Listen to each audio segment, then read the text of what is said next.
উপর নির্ভর করো। ওয়া মা রাব্বুকা বিগাফিলিন আম্মা তা'মালুন, তোমরা যা কিছু করো এ বিষয় সম্পর্কে আমি আল্লাহ সবকিছু অবগত। এমনটা মনে করিও না যে তোমার চলন, তোমার প্রত্যেকটা কদম, তোমার যে কীর্তিকাণ্ড তুমি করো এ বিষয়ে আমি বেখবর। তোমার চলাফেরা সম্পর্কে আমি বেখবর, তোমার কাজকর্ম সম্পর্কে আমি বেখবর না, আমি সব কিছু জানি, সব কিছু দেখি। মুফাসসিরে কেরাম আয়াতের ব্যাখ্যায় বলেন, এখানে আল্লাহ পাক রব্বুল আলামিন জানায় দেন আসমান জমিনের সকল বিষয়ের জ্ঞান আল্লাহ তাআলার কাছে আছে। অদৃশ্যের যত জ্ঞান, যা কিছু আমরা দুই চোখে দেখি না, আমরা যা কিছু জানি না, সে বিষয় সম্পর্কে আল্লাহ তাআলার জ্ঞান আছে। এ দুনিয়ার মানুষ, আজকে আমাদের চোখের সামনে যেই কাজগুলা হয় সেইগুলো আমরা জানি, গোপনে যায় যেই কাজ করিয়া বেড়াই দুনিয়ার মানুষ কেউ জানে না। জানে গোপনে যদি কোটি কোটি টাকা পাচার করি কেউ দেখে, কিন্তু আল্লাহ দেখে, আল্লাহ সেটার খবর জানে। গোপনে গোপনে কি করি সে সম্পর্কে আল্লাহ ভালো জানে, আপনি আর আমি জানি না। এজন্য আল্লাহ তাআলা বলেন, হে রাসূল আপনি জানায় দেন উম্মতদেরকে, ওয়ালিল্লাহি গায়বিস সামাওয়াতি ওয়াল আরদ, আসমান এবং জমিনের মধ্যে তোমরা অদৃশ্যের যত জ্ঞান আছে সব খবর আছে আল্লাহর কাছে, কিন্তু কোনো রসুল সেই খবর জানে না। তোমরা যদিও মনে করো অমুক মানুষ গায়েব জানে, অমুক মানুষ গায়েব জানে, একদল মানুষ মনে করে যে রসুল গায়েব জানে। আল্লাহ তাআলা বলেন, হে রসুল আপনি জানায় দেন একমাত্র গায়েবের মালিক আল্লাহ, আমি রসুলও গায়েব জানি না।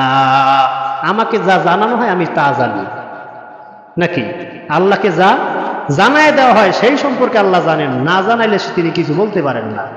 আল্লাহ তাআলা জানায় দেন, হে রাসূল আপনি জানায় দেন সব কিছু সম্পর্কে আল্লাহ ভালো জানেন। আল্লাহ তাআলা বলেন, যদি কোনো নবী গায়েব না জানে তাহলে কোন মানুষ আছে সে যে গায়েব জানবে? নবীরাও জানে না গায়েব, তো মানুষ, সাধারণ মানুষের তো কোনো ধারণাই নাই, সাধারণ মানুষ তো আরো দূরে, গায়েব জানতেই পারবে না। এ দুনিয়ার মানুষ, আল্লাহ পাক রব্বুল আলামিন বলেন, ওয়া ইলাইহি ইউরজাউল আমরু কুল্লু, তোমাদের প্রত্যেকটা কাজ কর্ম এবং কর্তা এবং কর্ম একদিন আমি আল্লাহ তাআলার কাছে ফিরে আসতে হবে। তোমরা দুনিয়াতে যেই কাজ করবা, তোমাদের কাজ এবং যে করবা, কর্ম এবং কর্তা দুজন কি আমার কাছে ফিরে আসতে হবে নাকি থাকা যাইবে? কর্ম এবং কর্তা দুজন কি কোথায় যাইতে হবে? আল্লাহর সামনে দাঁড়ানো লাগবে। আজকে যদি দুনিয়াতে ভালো কাজ করি তাহলে ভালো আমল আল্লাহর কাছে নিয়ে দাঁড় হব, যদি খারাপ কাজ করিয়া বেড়াই খারাপ আমল নামা নিয়ে আল্লাহর সামনে দাঁড় হয়ে যাব। আল্লাহ তাআলা বলেন, হে রাসূল আপনি জানায় দেন কিয়ামতের ময়দানে কর্তা এবং কর্ম আমি আল্লাহর সামনে দাঁড় হয়ে যাবে, হাজির হয়ে যাবে। তার প্রত্যেকটা কৃতকর্মের হিসাব আমি আল্লাহ তার থেকে নেব। সব কিছু আমি আল্লাহ সুন্দরভাবে মীমাংসা করে দিব। কে কতটুকু প্রাপ্য, কে কতটুকু প্রতিদান পাইবা, ভালো কাজের প্রতিদান আমি আল্লাহ তাকে বুঝায় দেব, খারাপ কাজের প্রতিদানও আমি আল্লাহ তাআলা তাকে বুঝায় দেব।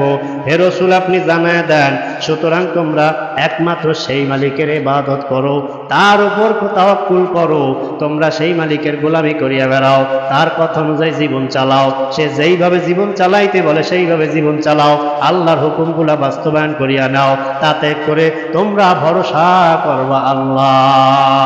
কোন মানুষের উপর ভরসা করবা না, ভরসা কার উপর হবে? আল্লাহ তাআলার উপর।